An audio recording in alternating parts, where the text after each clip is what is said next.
What I'm doing now actually is I'm very proud of my recent album. So what I'm doing now, setting Yiddish poems to music, just feels completely right and completely in the thread. Probably more than rearranging traditional klezmer music or even composing some pieces in the style. Now the reason I do things usually is not clear to me, and afterwards sometimes I understand, but not always. I did klezmer for I would say 10 years, and then I got a little bit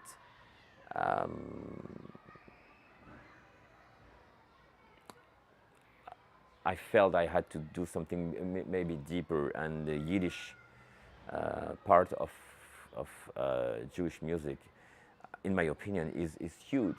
Klezmer is big, but if you add the Yiddish songs, theater, it becomes huge, and but it requires to be able to speak Yiddish or to understand Yiddish. So it's another step.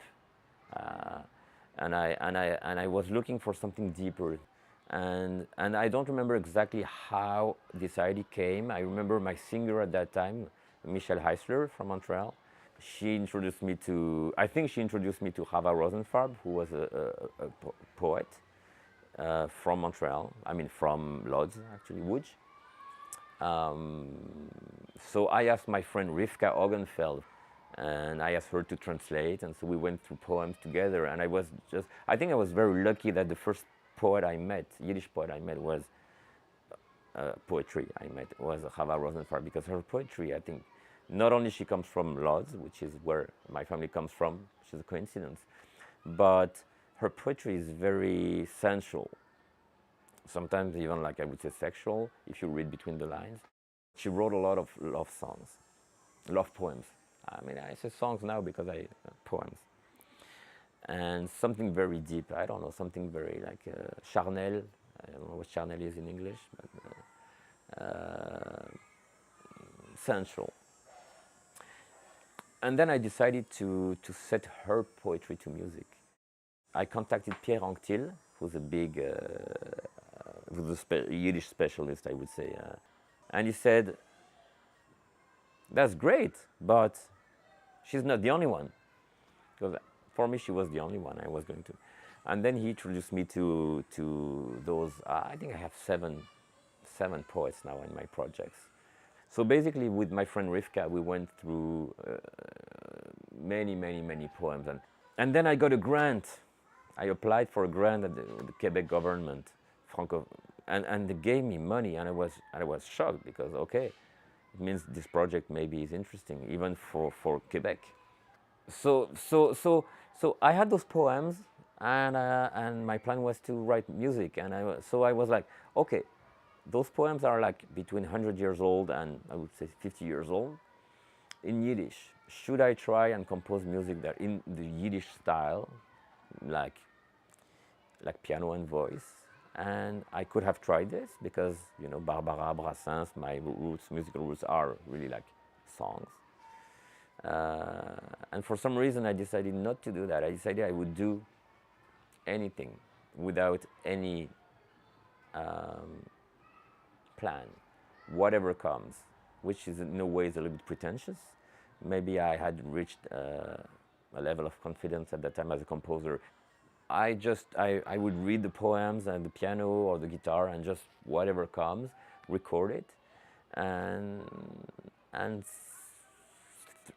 throw away most of it. It was scary, and it was a long process. And I was like, okay, I'll do it with no pressure, and we'll see. And then I will sit and try and understand what I've done. And if it's not good, too bad, it's not good. If it's good, I like it, great. And of course, the good thing is I liked it. Some songs were really like piano and voice, and some were like heavy rock. What should a new Yiddish album sound like? And I still have no clue. And what it should be it be something, or maybe we don't care and it's going to be what it is? which is, once again, it's a little bit pretentious from an artist to go like, I'm going to do whatever comes. But the fact is that when you create, it's not, it's still the same person creating. So it can be really like completely explosé, or there is a coherence. There must be a coherence somewhere, but sometimes it's hard to find it. I mean, I love albums that sound really very coherent, like, and most of them sound, because it's a commercial risk if you do it, if you don't have a very precise direction. But I don't know exactly why I didn't. I chose not to have a. And when finally I recorded this album, my producer, we had the same question with the producer.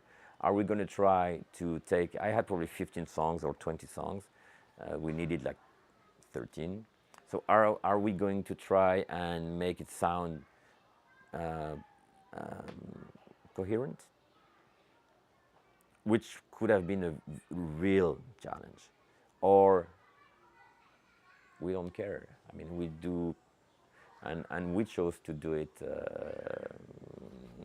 to take each song and try and make it sound right, not make the 15th song or 30 songs sound the same.